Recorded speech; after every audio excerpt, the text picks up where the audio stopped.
ஜெய் பீம். இந்த மாதம் நவம்பர் மாதம் 30ஆம் நாள் 30ஆம் தேதி அன்னை மீனாம்பாள் சிவராஜ் அவர்களுக்கு நினைவு தினம் வருகிறது. யார் அந்த மீனாம்பாள் சிவராஜ்? 1904 டிசம்பர் 26ஆம் தேதி ரங்கூனிலே பர்மாவில் பிறந்தவர். நம் தாய் திருநாடு தமிழ்நாட்டுக்கு அவர்கள் வருகை தந்து பெண் விடுதலைக்காக, பட்டியல் வகுப்பு SC/ST மக்களின் விடுதலைக்காக, அவர்களின் உரிமைகளுக்காக பல்வேறு போராட்டங்களை நடத்தியவர்.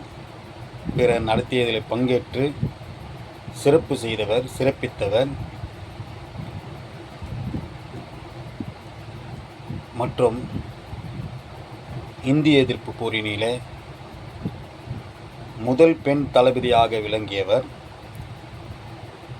இப்படிப்பட்ட ஒரு மகத்தான மாபெரும் பெண் ஆளுமையான அன்னை மீனாம்பாள் சிவராஜ்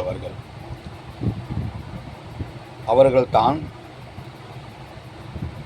1938 நவம்பர் 13ஆம் நாளில்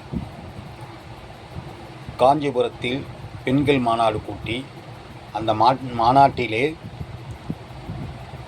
இன்று பெரியார் என்று சொல்லப்படும் அன்று ஈவேரா ராமசாமி நாயக்கர் என்று சொல்லப்பட்ட ஈவேரா அவர்களுக்கு, இனி ஈவேரா அவர்களை பெரியார் என்று பெருமையுடன் தான் அழைக்க வேண்டும் என்று அந்த காஞ்சிபுரத்திலே 1938 நவம்பர் 13 நாளில் நடத்தப்பட்ட அந்த பெண்கள் மாநாட்டிலே அன்னை மீனாம்பாள் சிவராஜ் அவர்கள் ஈவேரா அவர்களை இனி பெரியார் என்று தான் அழைக்க வேண்டும், அப்படி என்று ஒரு தீர்மானத்தை நிறைவேற்றுகிறார். அப்பொழுது தந்தை பெரியார் அவர்கள் இந்திய எதிர்ப்பு போராட்டத்தில் பங்கேற்றதனால் சிறையில் இருக்கிறார்கள். அந்த தருணத்தில் தான் இந்த மாநாடு அம்மா மீனாம்பாள் அவர்கள் வழிநடத்துதலின் பேரில் அந்த மாநாடு நடந்தது. அந்த பெண்கள் மாநாட்டில் ஈவேராக்கு பெரியார் என்ற பெயரை அம்மா இனி பெரியார் என்று தான் அவரை அழைக்க வேண்டும் என்று அந்த கௌரவமான ஒரு பட்டத்தை, ஒரு கௌரவத்தை பெரியார் அவர்களுக்கு வழங்குகிறார்கள். அதன் முதல்தான் தந்தை பெரியார் அவர்களை ஈவாரா என்றும், ஈவாரா ராமசாமி அப்படி என்றும், ஏன் மூதறிஞர் ராஜாஜி அவர்களே தந்தை பெரியாரை பார்க்கும்போது நாய்க்கர்வாள் அப்படின்னு தான் அழைப்பார் என்று நாம் எல்லாம் அறிந்திருக்கின்றோம். இத்தகைய ஒரு பெண் ஆளுமையான, பெண் உரிமைகளுக்கெல்லாம் போராடிய, தாழ்த்தப்பட்ட மக்களின் உரிமைகளுக்காக போராடிய ஒரு மாபெரும் பெண் ஆளுமை தலைவர் தான் அன்னை மீனாம்பாள் அவர்கள். இந்த காட்சியில் நான் என்ன சொல்ல வரேன் என்றால், தமிழ்நாடு எங்கும் பெரியாரின் பெயரில் இயக்கங்கள், பெரியாரின் பெயரில் அமைப்புகள் எவ்வளவு இருக்கிறது. அவ்வப்போது வரும் ஆட்சியாளர்களும் பெரியாரின் பெயரில் கட்டிடங்களும், வளைவுகளும், நினைவு மண்டபங்களும் ஏதாவது ஒரு திட்டம் வகுத்தால் அதற்கு பெரியார் என்ற பெயரிலும் வைக்கின்றார்கள். நிறைய அரசு கட்டிடங்களெல்லாம் பார்த்துருப்பீங்க, பெரியார் மாளிகைன்னு என்று இருக்கும். ஏன் அரசாங்கம் ஒரு பெரியார் என்ற ஒரு திரைப்படம் கூட எடுத்தாங்க. அதில் நம்ம சத்யராஜ், குஷ்பு அம்மாலாம் நடிச்சிருப்பாங்க அந்த பெரியார் படம். அதுக்கு அரசாங்கம் மானியம் கொடுத்தது. அந்த படத்தில் ஒரு காட்சிகள் வரும். பெரியாராக நடிக்கிறவர் அந்த ஒவ்வொரு அவர் வாழ்க்கையில் நடந்த ஒரு தகவல்களை அதில் காட்டியிருப்பார்கள்.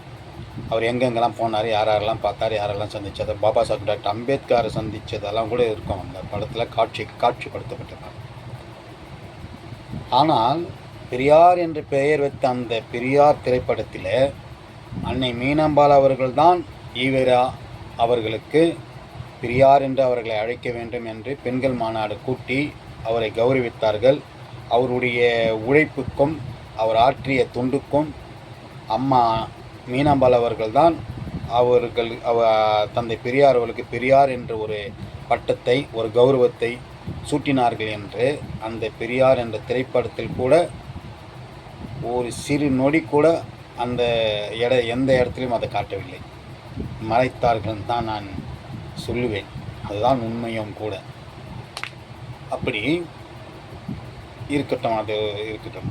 ஆனால் இத்தகைய ஒரு அன்னை அவங்க கௌரவ நீதிபதியாக இருந்திருக்கிறாங்க. பாபா சாஹேப் டாக்டர் அம்பேத்கர், தந்தை பெரியார், எம்சி ராஜா, தாத்தா ரெட்டமலை சீனிவாசன், இப்படி பட்டேல் சமூகத்துக்காக உழைத்த மாபெரும் தலைவர்கள் கூடலாம் சேர்ந்து சமூக பணியாற்றியிருக்கிறார்கள். இப்படி இந்திய எதிர்ப்பு போரிலே பணியாற்றியிருக்கிறார்கள். இந்திய எதிர்ப்பு போரில் முதல் பெண் தளபதி இவர்கள் தான் என்று கூட கூறலாம். அதில் எந்த ஒரு மாற்று கருத்தும் இல்லை, மறுபூர்வம் யாரும் இருக்க முடியாது. அப்படியாப்பட்ட ஒரு அம்மா அன்னை மீனாம்பாள் அவர்களுக்கு தமிழ்நாட்டில் ஒரு நினைவு மண்டபமும் இல்லை அவங்களை சார்ந்த ஒரு கட்டிடமும் இல்லை பெரியார் மாளிகை என்று சொல்கின்றோம், பெரியார் கட்டிடம் என்று நிறைய இப்போ நம்ம தமிழ்நாட்டு அரசாங்கம் பார்த்திங்கன்னா நிறைய இடத்துல அந்த பெரியாரின் பெயரில் கட்டிடங்கள் வைத்திருப்பார்கள், நினைவு மண்டபம் ஏதாவது ஒரு பெயர்கள் வைப்பார்கள்.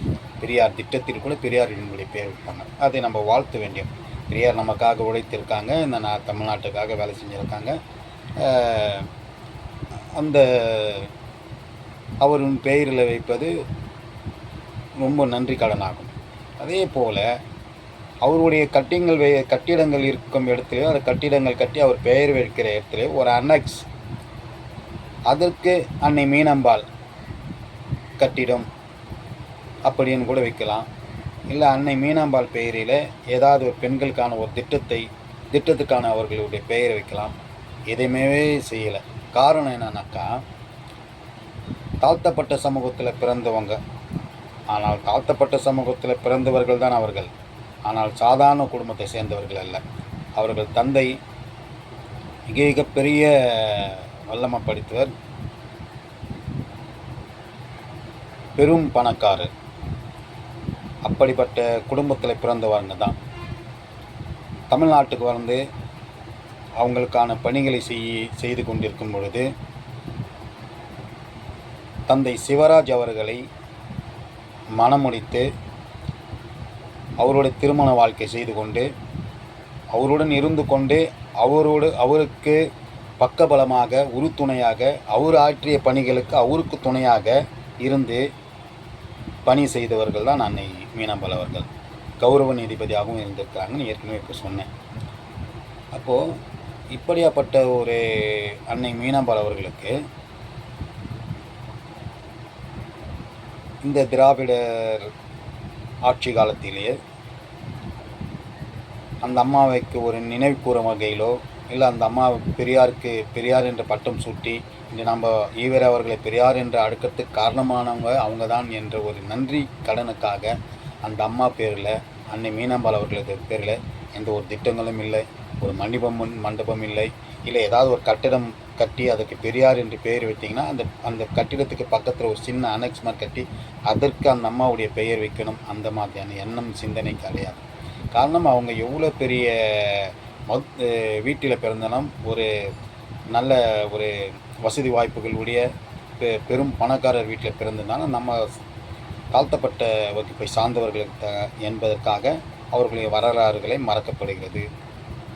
மறுக்கப்படுகிறதுன்னு கூட சொல்லலாம். மறைக்கப்படுகிறது. அவங்க தந்தை மதுரை பிள்ளை என்பார்கள். மதுரை பிள்ளை சாதாரண ஆட்களே இல்லை. அந்த காலத்திலே வந்து முதல் கப்பல் ஓட்டிய தமிழர்னு கூட சொல்லுவாங்க. அது சரியாக தெரியாததுனால நம்ம சொல்ல முடியாது. ஆனால் முன்னோர்கள் சொல்லியிருக்காங்க. அன்னை மீனாம்பாள் அவங்க அப்பா அவங்க தான் வந்து முதல் கப்பல் கொண்டு வாணிபம் செய்தவங்க, பெரும் பணக்காரர்கள் என்றும் சொல்லியோ பேசியோ வரலாறுகளை படித்து தெரிந்திருக்கின்றோம். ஆனால் அவர் எவ்வளோ பெரிய ஆட்களாக இருந்தாலும் அவர்கள் செய்த சேவை எவ்வளோதான் இருந்தாலும் இந்த மக்களுக்காகவும் இந்த மண்ணுக்காகவும் உழைத்திருந்தாலும் தாழ்த்தப்பட்ட வகுப்பை சார்ந்தவர்கள், குடும்பத்தை சார்ந்தவர் என்பதற்காக அவங்களுக்கான ஒரு கௌரவத்தை அங்கீகரிக்க முடியவில்லை. நம் நாட்டை ஆண்டவர்கள், இப்போது ஆண்டு கொண்டிருப்பவர்கள்.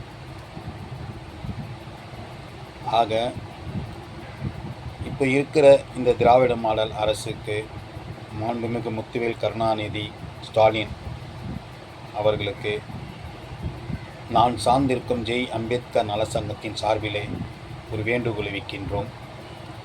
அன்னை மீனம்பாள் அவர்களின் வரலாறு மற்றவர்களை விட உங்களுக்கு நல்லாவே தெரிந்திருக்கும், அறிந்திருப்பீர்கள் என்று நான் நம்புகின்றேன்.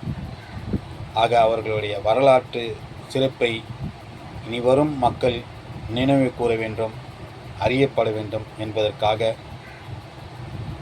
அன்னை மீனம்பாள் அவர்களின் இந்த மக்களுக்காக, பெண்களின் உரிமைக்காக அவர்கள் உழைத்த உழைப்பின் காரணமாக இந்திய எதிர்ப்பு போராட்டத்தில் அவருடைய ஆற்றிய பங்களிப்பு, அவருடைய போராட்ட காலம், இவையெல்லாம் மனதில் கொண்டு அவர்களுடைய வரலாறு வரும் காலத்தில் வரும் தலைமுறைகள் அறிந்து கொள்ளும் வகையில் அன்னை மீனம்பாள் அவர்களுக்கு ஒரு மணிமண்டபம் கட்டி அவர்கள் ஆற்றிய தொண்டுகளை எல்லாம் அறியப்படும் வகையில் அருங்காட்சி போன்ற அதை அமைத்து அவர்கள் ஆற்றிய பணிக்கு, நாட்டுக்கும் நாட்டு மக்களுக்காக அவர்கள் ஆற்றிய பணிக்கு அவர்களுக்கு நன்றி பாராட்டும் வகையில் ஒரு மணிமண்டபத்தை அமைத்து தர வேண்டும் என்று மாண்புமிகு தமிழ்நாட்டு முதலமைச்சரும்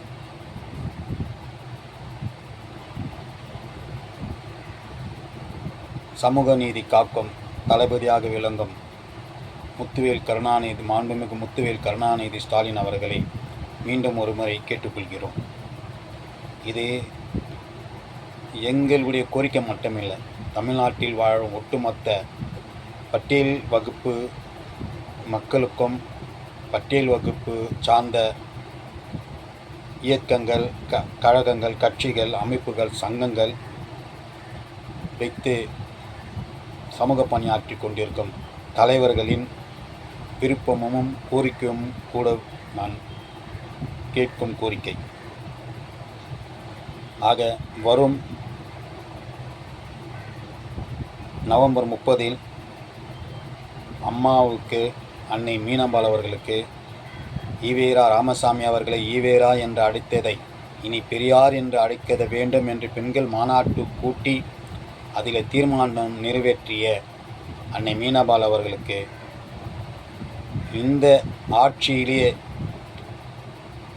அவர்களுக்கான மணிமண்டபம், அருங்காட்சியகத்தோடு கூடிய ஒரு மண்டபத்தை அமைப்போம் என்று தமிழ்நாடு அரசு அறிவிக்க வேண்டும்.